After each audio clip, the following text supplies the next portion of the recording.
Welcome back. I'm Wyatt Goolsby in for Lauren Ashburn. The state of free speech on college campuses is under the microscope amid protests this past year against conservative speakers at the University of California at Berkeley. In the wake of the controversy, North Carolina has passed a law preventing university administrators from disinviting speakers. Sterling Beard is editor-in-chief of Campus Reform, a watchdog group monitoring the nation's higher education system. The group says it exposes bias and abuse on America's college campuses.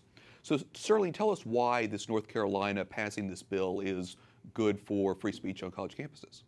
Well, it's good because the environment on college campuses these days has gotten to the point where it can't handle free speech unless it's enforced by state legislatures, I would say, and by outside forces. Because you end up with a situation at UC Berkeley where you have Milo Yiannopoulos, who comes to campus and is practically run out of town on a rail by a mob, an actual honest-to-goodness mob where people are wearing balaclavas and masks and everything else because they don't like what he's saying.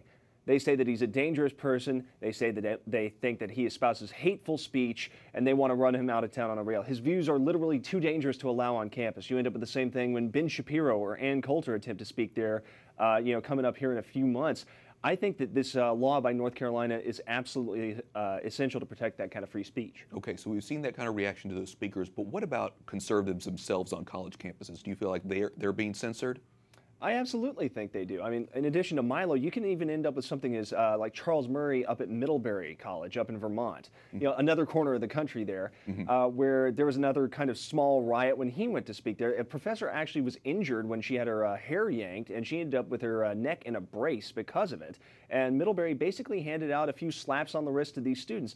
Administrators, when students do get, I hate to say rowdy because I feel that almost undersells how violent they can, in fact, get when it comes to these sorts of things. When they don't say, okay, you may dislike what he has to say, but he has the right to say it on this campus. When administrators don't enforce that, I think they only encourage that sort of behavior. They encourage further censorship of ideals with which the students disagree. There's one other example here, a case where you highlight at Princeton University where students can choose any or every gender identity, and you call that abuse. Explain why you're upset about the situation at Princeton.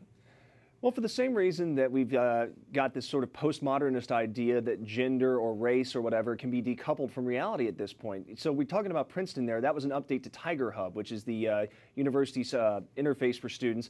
They can now set their gender identity as man, woman, transgender, or other.